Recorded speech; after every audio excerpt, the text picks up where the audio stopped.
Few things in life are as fulfilling as childbirth, Even better the second time around. or as unpredictable. You're gonna have to put a breathing tube in. He stopped breathing on his own. Delivering babies has become a high-tech procedure. We do see a good pocket to do amniocentesis. We'll try that. That's the way. But it hasn't eliminated the intensity of emotion.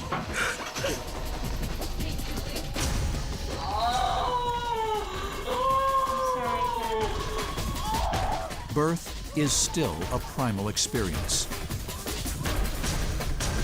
And every special delivery is a reminder of the essence of life.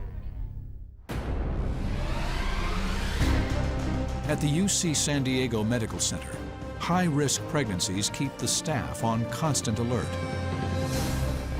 Cases like 31-year-old Samantha Moharo. Samantha is a diabetic. 3 of her 4 pregnancies have ended in miscarriage. Now she's also suffering from cholestasis, a liver malfunction related to pregnancy. The problems in this pregnancy are mounting up. This patient has low amniotic fluid, which is a concern for us for the placenta still functioning normally. And with both diabetes and cholestasis, babies are at increased risk of a intrauterine fetal demise. Low amniotic fluid makes it impossible to test for the baby's lung development. But with the ever-mounting risk of miscarriage, doctors have decided to deliver today. Everything is going to be fine, Sammy. Take care, mija. There's a chance that the baby could have respiratory distress syndrome, and so that's our first priority when the baby comes out. In a few hours, doctors will know if they've intervened just in time or too early.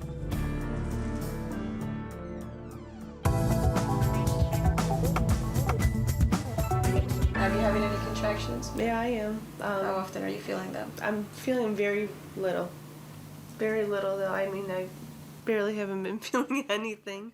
22-year-old Patty Wilner is 32 weeks into her first pregnancy. Stop the medication. She and her husband Mark got quite a surprise at her first checkup. I went for my first ultrasound in February, and the lady had asked me, "Is this your first ultrasound?" I said, "Yeah."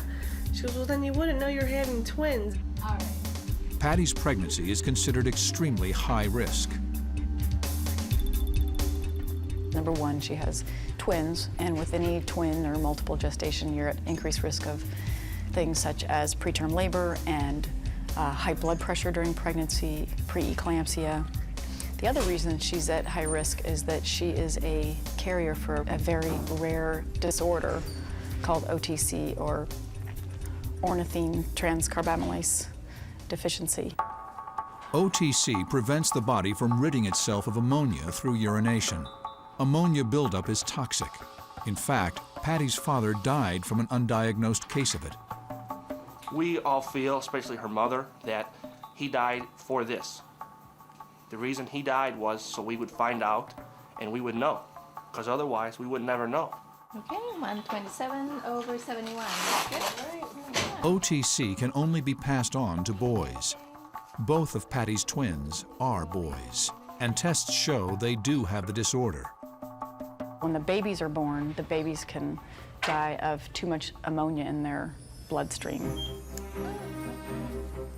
Even though women are only carriers of OTC, it can surface in them during times of stress, like childbirth. There are cases reported where women died from too much ammonia in their blood. Patty was already pregnant when she was diagnosed as a carrier. If we knew about it, we wouldn't want to have it carry on because there's so much other things to deal with in this world. But once you're in the situation, your thoughts change a lot. In severe cases of OTC, only 1 baby in 10 survives delivery. Those that do survive can live many years with the use of drugs and a strict diet. We're going to keep them and make sure they have the best treatment and just love them.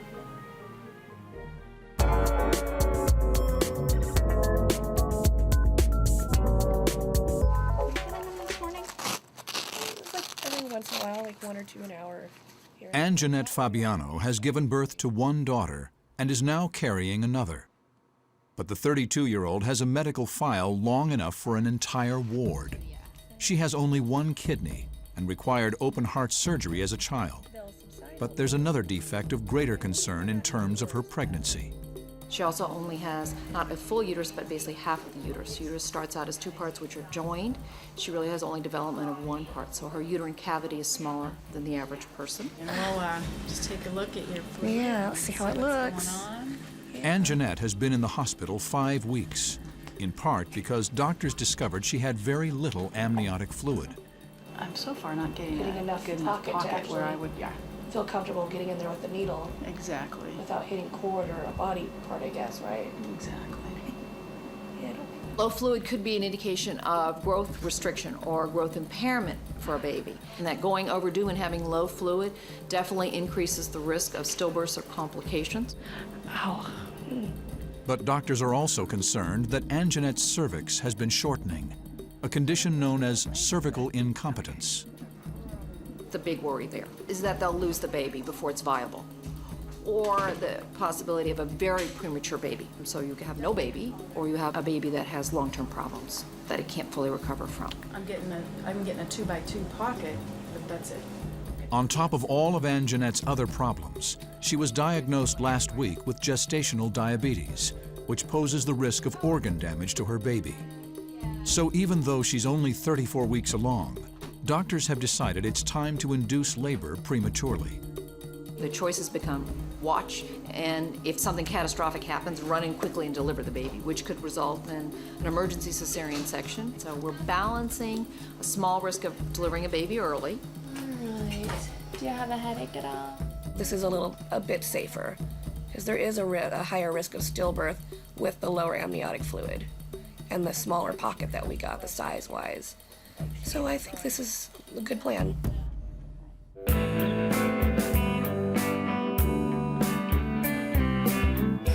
you're gonna keep your chin down like that. Relax your shoulders. Your lower Samantha Moharo is about to have a C-section, 4 hours after her amniotic fluid was found to be precariously low. Hi, please. Can we have you see our 3 break terms? I'll take those.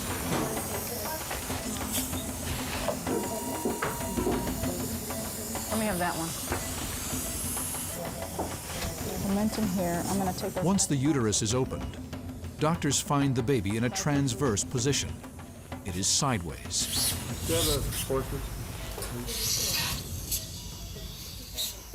They use forceps to rotate the head, and the baby is finally freed. There we go. Makes a lot of difference if the socket put anterior. Bigger diameter come out transverse, especially if it's not Baby out? She's out. All right, little cutie pie. Wow, hi, baby. We've got a knot in the cord, a true knot. The baby, Jasmine, has a knot in her cord, but it's unclear how serious it is. She appears to be doing well, although she's having some trouble breathing, a common problem with C-section babies. They're just slow because their lungs are full of fluid still. They didn't have labor, and so we need to help them get the fluid out of their lungs.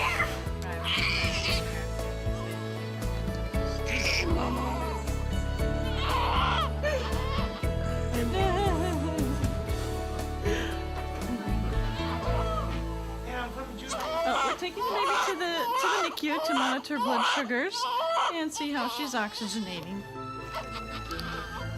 But what seems like a routine checkup is about to escalate into a series of unexpected crises that threaten the newborn's life.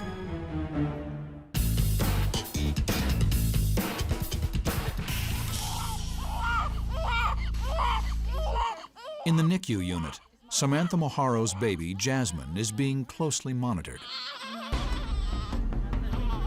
I just don't like the heart rate. The heart rate is really high. Jasmine's heart rate was fine immediately after delivery, so the NICU staff is trying to find out what's caused the change. Either the baby like have fever, that's one thing, or baby lose like bleeding, infection, shock. We did see at the time of delivery was a large knot in the cord, a true knot that wasn't tight, but again could decrease perfusion from the placenta to the baby. And so her heart is beating faster because of lack of blood flow, maybe from the placenta at the end. Jasmine is also breathing poorly. So because of not being born vaginally, then sometimes there's some retained lung fluid. So they usually have to adjust to breathing oxygen. Though they're watching her closely, neither Jasmine's heart rate nor her respiratory problems seem life-threatening at this point. So no one is prepared for what happens next.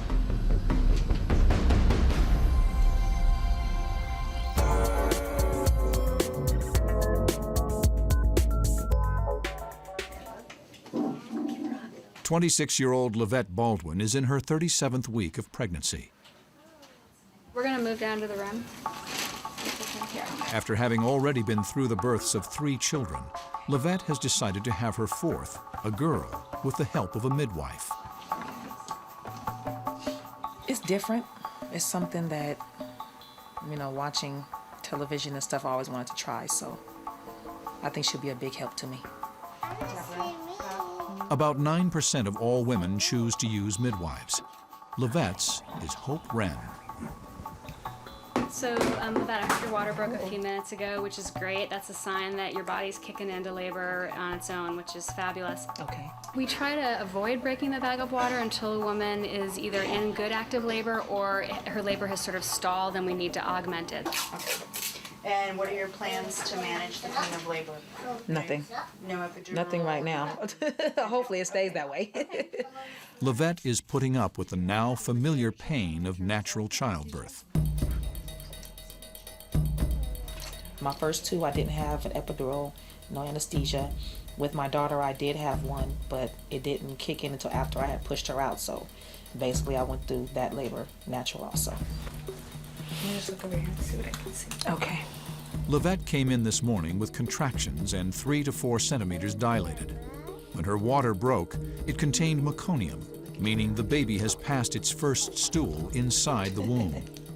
That's a sign of fetal distress. And it also, when we see meconium, we worry about the baby aspirating that or pulling that substance down into the lungs, and it can cause an pneumonia. Now I'm going to ask the nurse to come in, start your IV, and we'll get you started on the ampicillin that we talked about, just to reduce any risk of infection in the baby from that bacteria. Okay. Of even greater concern are some varying heart rates detected in the baby. As soon as I found the baby's heart rate was dropping, I just started praying because I know there's different complications with different people. Things happen all of a sudden. She's still not in a really, really good labor pattern, but she had a few little decels of the fetal heart rate. So we talked and decided that it would be better if she stayed to have her baby today.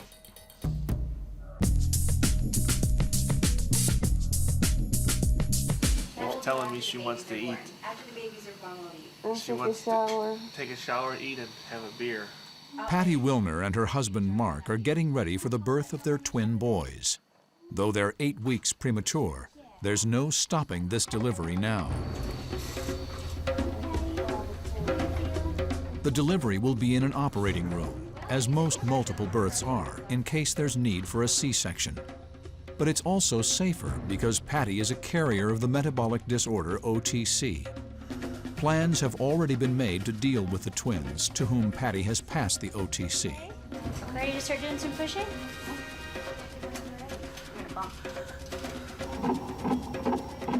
Keeping an eye on the baby A's tracing. The baby's heart rate's a little on the high side.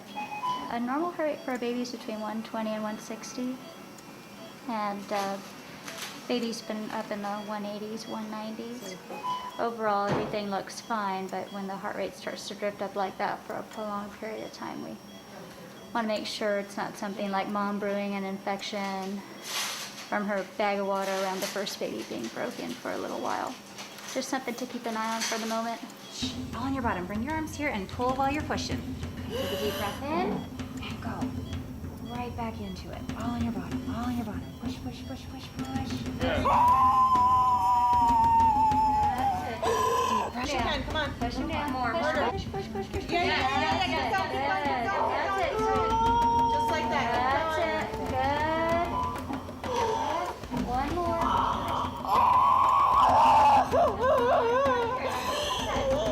That's it. Just like that. Good, good, good, good, good, good. That's Good. it. Good. Heads out. That's deep. All right, baby. Another little push. A little push. So a little push here. Yes. There he comes. Look down.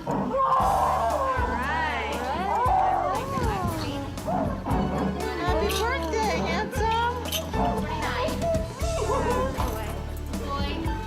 Here he is, Mom. With the first baby delivered, a weary Patty tries to force the second one out. Coming. Feel a lot of fluid here. Bag of water, okay? Doctors manually break Patty's water. Just her hand. She's just feeling the baby's position. Just her hand.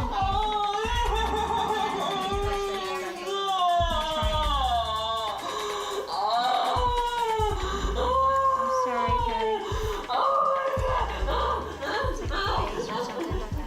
But immediately after, things start to go wrong. The baby has shifted into what's called a compound presentation. His arms are around his head. There's no way he'll make it through the birth canal. You're doing great. Slow, deep breath. Doctors try maneuvering his position, but to no avail. As they're struggling, the baby's heart rate begins to drop to dangerously low levels, an indication of fetal distress. To save the baby, they call for an immediate C-section. Okay, we need to get your baby delivered, okay? Have to do a C-section.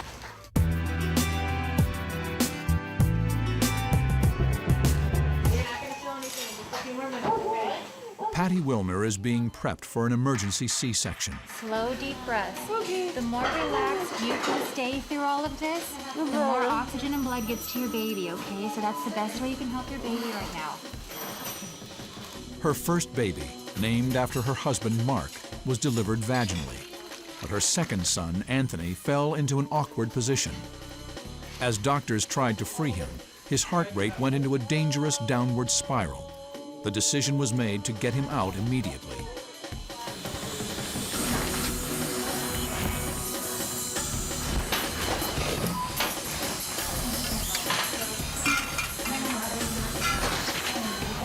While doctors begin Patty's C-section, baby Mark is in trouble. After seeming okay at first, his heart rate is now soaring, and he's exhibiting signs of shock. His whole body kind of intermittently went pale and turned some blotchy pink and pale colors, and then over the next 5 minutes or so, he turned all white. Yeah, we're gonna have to put a breathing tube in. He stopped breathing on his own here. While the NICU pediatricians intubate Mark, his brother Anthony enters the world.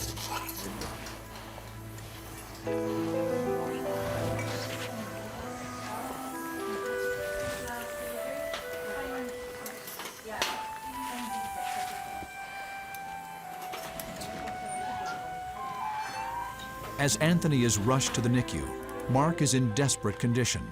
Doctors insert tubes through his umbilical cord to make treating him easier and faster. Through those lines, we're able to monitor the baby's blood pressure, and we're also able to give medications and fluids. 60 cc. His heart rate was no longer palpable at that point, and so we started CPR, and we had to give him epinephrine to start his heart rate. It was very serious. You know, he could have died. It takes 9 minutes of CPR to get him breathing. Meanwhile, Anthony's having problems of his own. He needs forced air pressure to open his lungs, and he has low blood pressure. Both babies are showing signs of the OTC Patty passed on. We've checked the ammonia levels on both the babies. They were both elevated. A's level was higher than B's. It was a level of 130. Normal is quite a bit lower than that, about 30 to 40. And B's level was 88. They were given medicine to help lower their ammonia, but the twins continue to struggle. want a BB? Both babies are still, I'd say, in critical condition. They are premature with a very serious metabolic disease.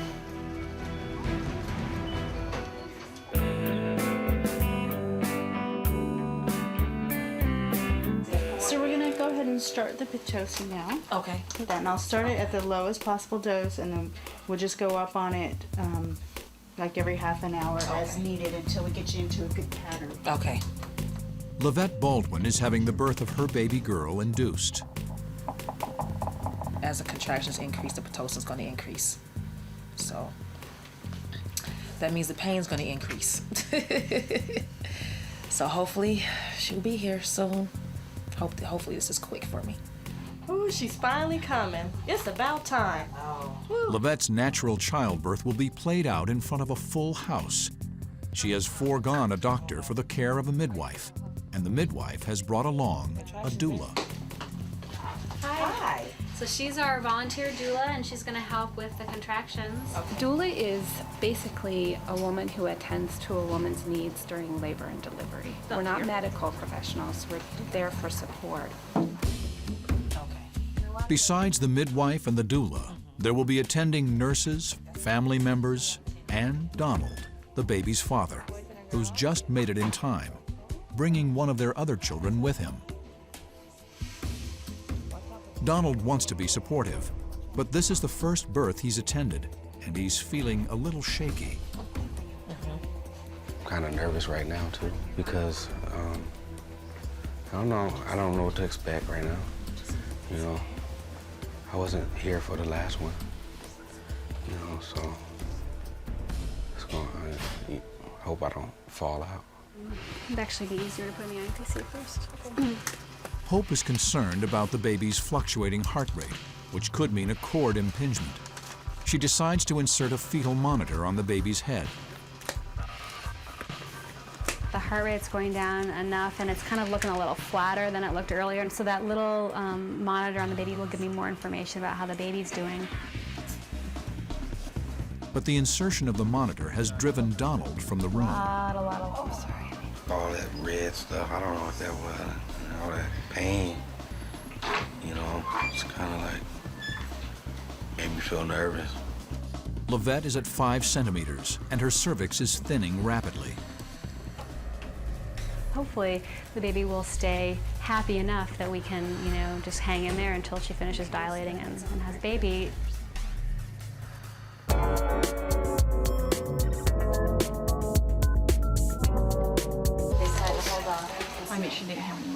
Samantha Mojaro's baby, Jasmine, has had a frightening night. The dad was as well. She stopped breathing on us twice now. That sometimes happens with infection, but so far she's responding really nicely to the oxygen. It's just like a sudden infant death kind of event is what she had here. So there was concerns of was there something wrong with her lungs, or again, is there something wrong with her heart? An exam indicated Jasmine has a heart murmur. Doctors are waiting for a cardiologist to check her more thoroughly. I don't know, it's like maybe I didn't do something right. Maybe I really don't know. It's just like I blame myself. It's not her fault. When I found out upstairs, I was crying. It was like I felt something was wrong, and I had to be here with her.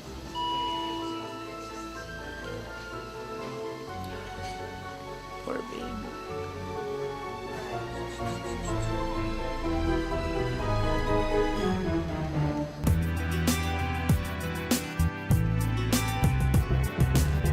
Just let that baby slide on down through your pelvis. You're doing great work. Lavette Baldwin has felt this pain before. This is her 4th natural childbirth. She went from 7 to almost 9 centimeters in half an hour. Lavette pushes. It's not going to be long now. Hope coaches. The doula comforts. And Donald, he's still hanging in there. It's starting to come down. The baby has been having dips in its heart rate. so Hope wants the delivery to be as quick as possible. This is not a baby that's going to want you to push for a long time. So when we get there, you're going to need to just take care of business. That's the way. Just like that. Yeah, the last time you pushed, we saw just a little bit of her head. You're doing great. A little bit more, one more time. Grab a breath and do it again. Come on, keep going. Just like that. Just like that. Come on, then. Yes, yes, yes, yes, yes, yes, yes, yes, yes. There you go, baby. There she goes. That's her. Okay. Ouch! Oh! Okay. There you go. She's free. She's free.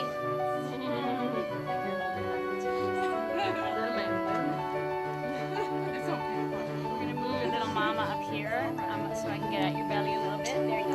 She's free now.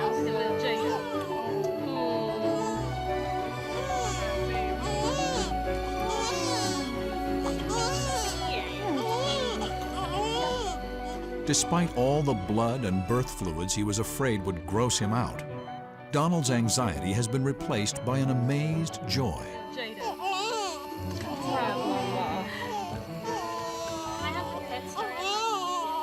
Sorry, Jada, baby. Look at Jada. But even joy can't completely overcome his queasiness. Well, I'm glad it's over. You know, I want to see how she look after they clean that stuff up. As for Livette, she's a natural childbirth warrior. She dilated pretty quickly and pushed really, really well. So I think in the end it was a nice birth. 1732.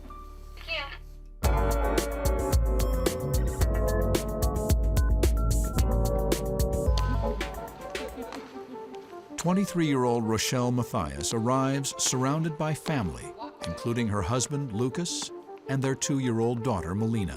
Melina, you want to hit the button for Mama? Okay, hit the button for Mama. Rochelle is in her 38th week. She's been a diabetic for 8 years, a serious concern. Rochelle's pregnancy is at high risk because of her type 1 diabetes. With diabetes, there's risks to both the mom and the baby. Risks to the mom include preeclampsia. She can develop such high pressures that she has seizures. She can stroke. Rochelle's sugar levels have been over 300, more than twice the normal level. That put her at increased risk of what's called DKA, or diabetic ketoacidosis. This can kill Rochelle, and it can kill her baby.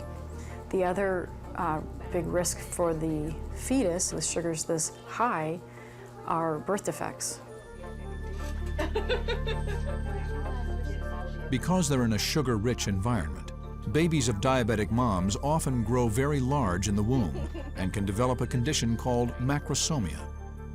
With macrosomia, the baby's abdomen gets larger than the head, and it's very difficult to deliver vaginally.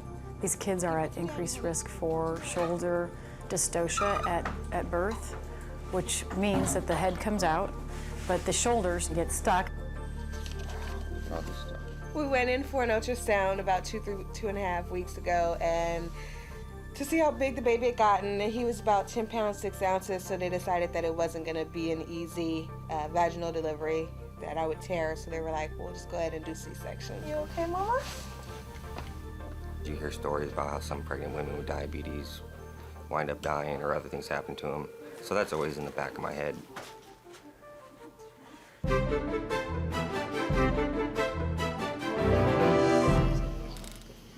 Patty Wilner's twins, Mark and Anthony, are still fighting for their lives.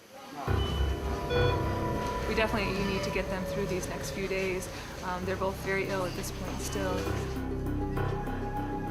Their mother was a carrier of a metabolic disorder known as OTC, which causes ammonia buildup in the body. The baby's ammonia levels have decreased, but both spent the night in the NICU with breathing and blood pressure problems. At this point, we do feel that the OTC probably did play a role. Premature babies are at more risk for having problems with these metabolic disorders, and the stress of delivery probably did play a role. Dr. Richard Haas, a specialist in child neurology and metabolic diseases, wants to do an EEG. I ordered the EEG because we want to see if there's any evidence of damage to brain function that might show up, and specifically to rule out any seizure activity that could be occurring. One problem with high ammonia levels is that seizures very often occur, and both babies are at risk from that. It will take a while for Dr. Haas to know if the babies do have neurological problems. But even if they don't, their condition is precarious. We have a potentially difficult weekend ahead of us.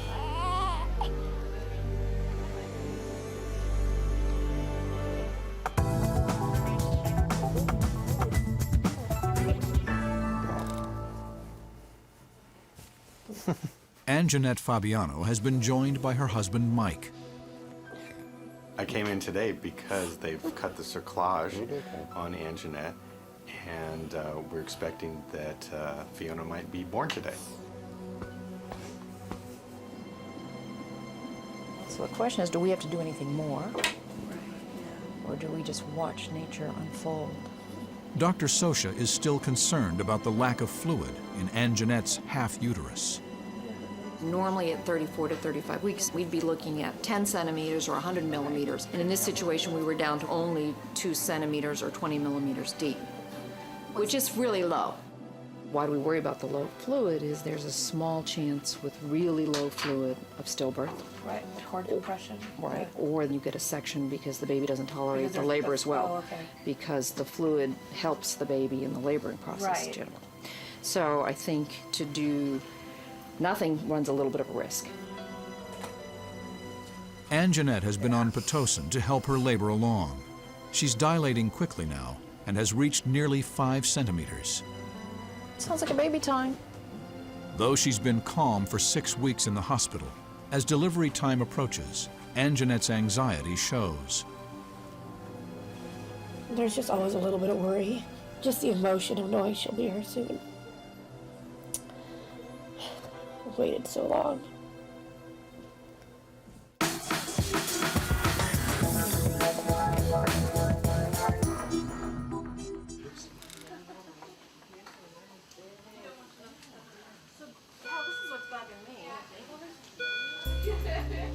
Yeah.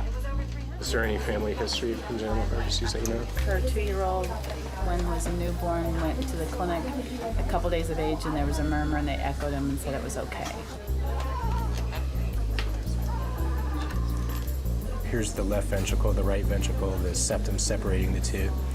That's the aortic valve right there, so the blood goes out to the body. Normally, you shouldn't see any color going across that septum, and when I move to the right position, you see this right there. That's abnormal. That's an indirect indicator that there is, in fact, a hole in the ventricular septum. Okay, so here's the... It's not unusual for the babies of diabetic mothers to have heart defects. They don't know they're pregnant, and their sugars aren't in control, and as the baby is formed, or actually in the first 10 weeks, that's when the defects occur, just like the heart defect. The good news is that that's a relatively very minor heart lesion that 95% of the time would go away by the first year of life. But they're still going to keep a close eye on her. I think we'll probably keep her here in the NICU for about a week until she's more like 38 weeks and more mature. We know that everything's okay.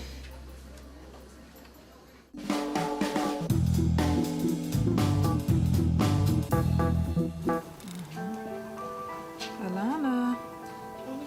Alana. 2 days after delivering baby Alana, Lavette Baldwin is happy to have her 4th natural childbirth behind her. Hi, pretty girl. I wouldn't go through it again, but it was well worth it. Talking to you. What's up,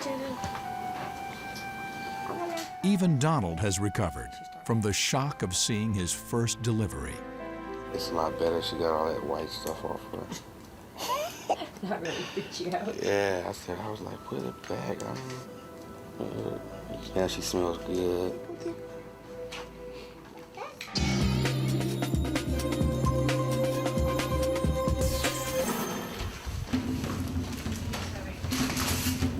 One day after being put on Pitocin, Anjanette has surprised everyone with a sudden rapid dilation.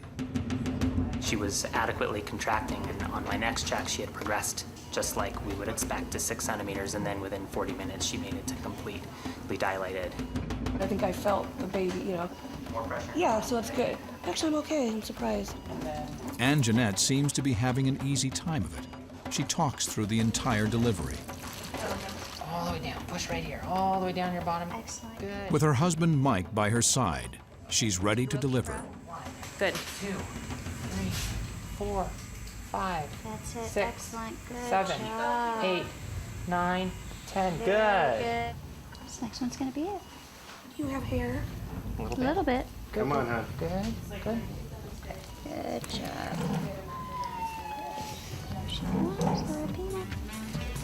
Girl, she's baby. All right.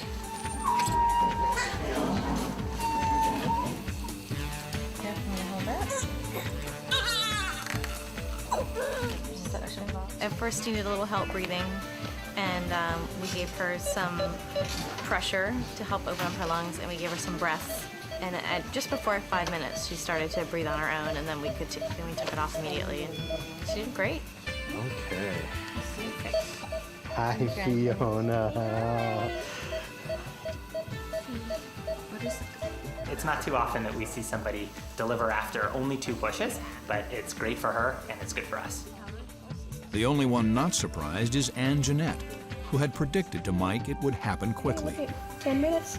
Did I tell you? I do 10 minutes. Smile, Fiona. That was a little too easy almost. I mean, the head was out and I'm thinking, oh, she's not out yet. When they said she was out, I'm like, you're kidding, right? Even better the second time around.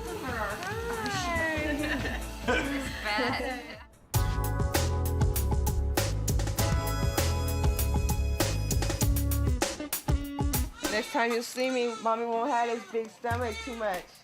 Rochelle Mathias, a type 1 diabetic, is about to have her second C-section. Mommy will be back, okay? As soon as they told me that he was 10 pounds, 6 ounces, I knew that this wasn't going to be a vaginal delivery, in which I really wanted to try. I didn't want to have to do another C-section, but I was like, well, you know, if it has to be done, then it has to be done.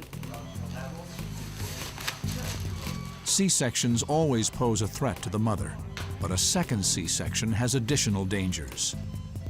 With a second C-section, you want to know where your placenta is. There's increased risk of placenta being low and invading the uterine wall.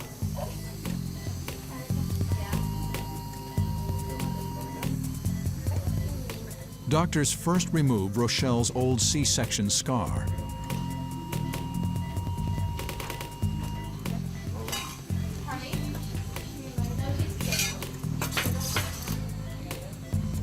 Then maneuver around her bladder.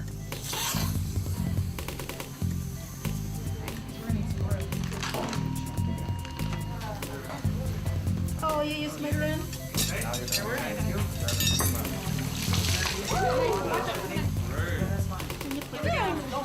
Woo! Congratulations.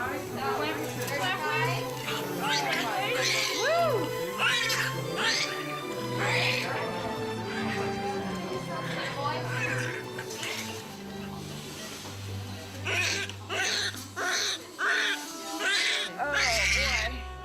After the baby is cleaned and checked, Lucas cuts the cord and takes him to show Rochelle.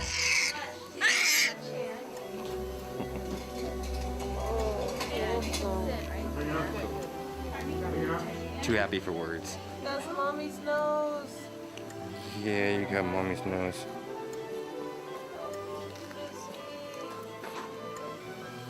Hey, Elijah. Elijah James. This kid was large, as we had anticipated, 10 pounds, 8 ounces. There were no complications in the C-section. It went great.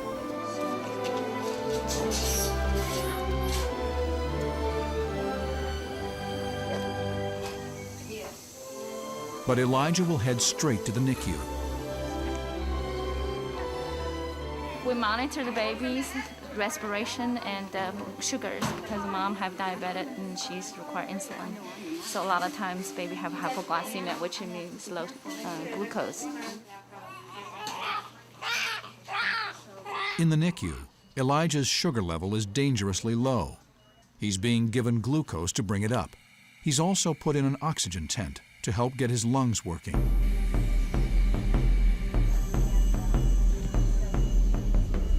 He was breathing fast, and it sounded like he had a lot of fluid in his lungs. So that's why we started him on the oxygen. And since then, it's better, so we've been slowly turning the oxygen down. We were on 100%, we're down to 40. X-rays will be taken of his lungs to confirm that it's just a matter of fetal lung fluid, a common condition after a C-section. If so, they'll continue to wean him from the oxygen.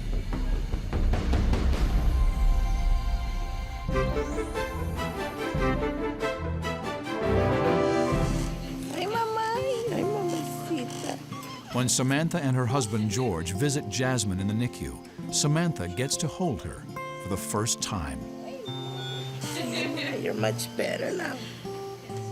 There is a new sense of relief. The baby is no longer confined to an oxygen tent, and her heart is expected to heal. I'm happy because she's doing much better now. She's off that machine, and she's only on the IV and her heart things. And I'm glad that she got rid of all of the rest. But a number of test results are still pending, including whether she has an infection of some kind. So I'm still waiting, I'm patient, but I'm way better than the days before, because I see that she's doing much, much better, and I'm so happy. Now I cry for happiness, not because I'm sad anymore.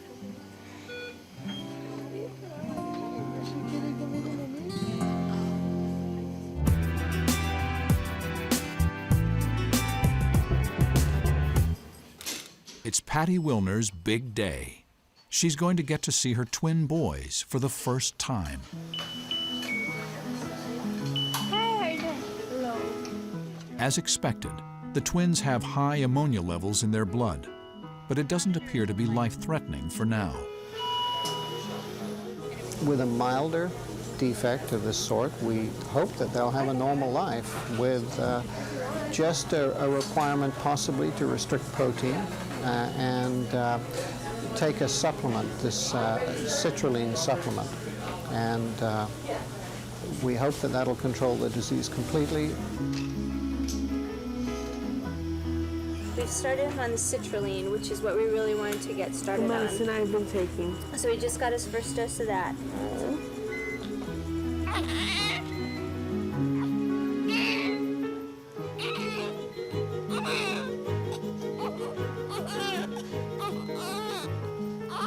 Let me get some of that out of the way.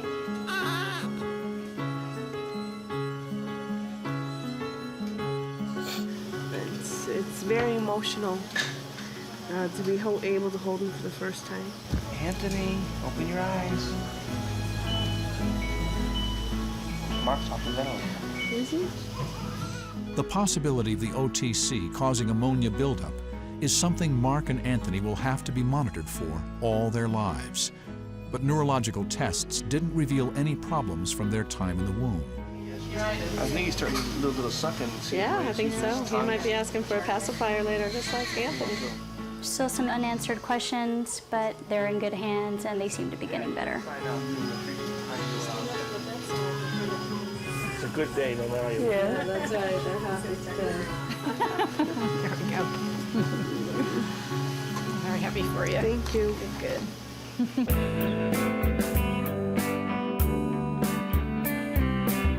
Hi, Fiona. You're such a good girl, Fiona. Hi, sweetie. I'm very excited to see her today. I spent a little time with her this morning after I was all in recovery, and so now I'm going to spend a little bit more time with her and kind of get to know her and her personality. She looks nothing like Gracie, actually. Despite being born several weeks premature, Fiona is mostly doing well, but she has had several apnea incidents, so doctors are keeping her under close watch. She looks like she's very comfortable and doing pretty well. So we're very happy to have her out finally. Yes, we are. Put my whole hand around her. Thank you. Thank you.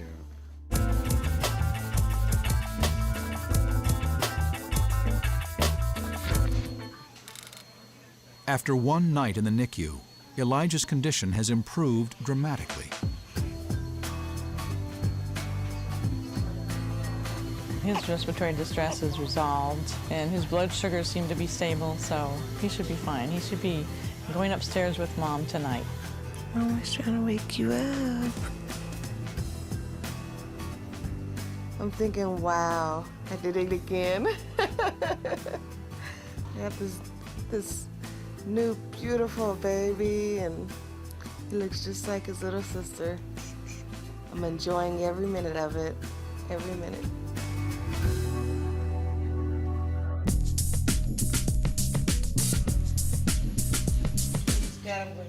Samantha Moharo is headed home, but baby Jasmine will have to remain until all her test results are in and doctors have a better idea of her health. I felt so sad leaving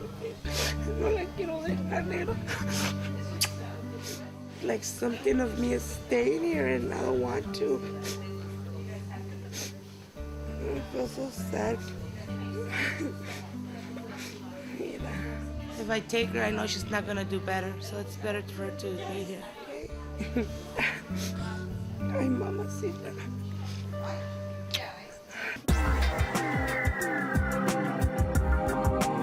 Relax, relax, relax. 4 days after delivery, Elijah Matthias is fit enough to leave. One more.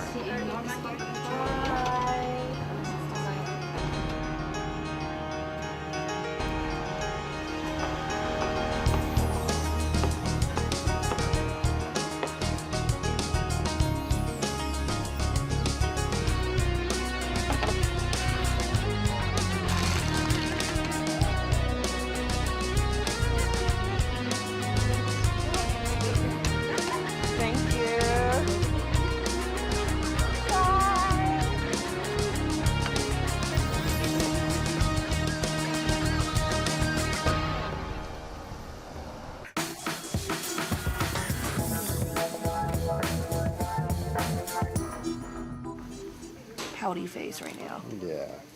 Though her condition is stable, baby Fiona will remain in the hospital under observation till she reaches her actual due date in 10 days. But 10 days seems like a lifetime to Anjanette. Good girl. I cried all morning. But she's healthy for the most part. Good. So, that's all I could hope for. She'll be home soon. You're just thinking of stuff, aren't you? Like Anjanette, all the mothers at UCSD learn that every pregnancy is its own unique story, with unexpected twists and turns. No one can predict what will happen next. It's all part of the marvel of life that begins with each special delivery.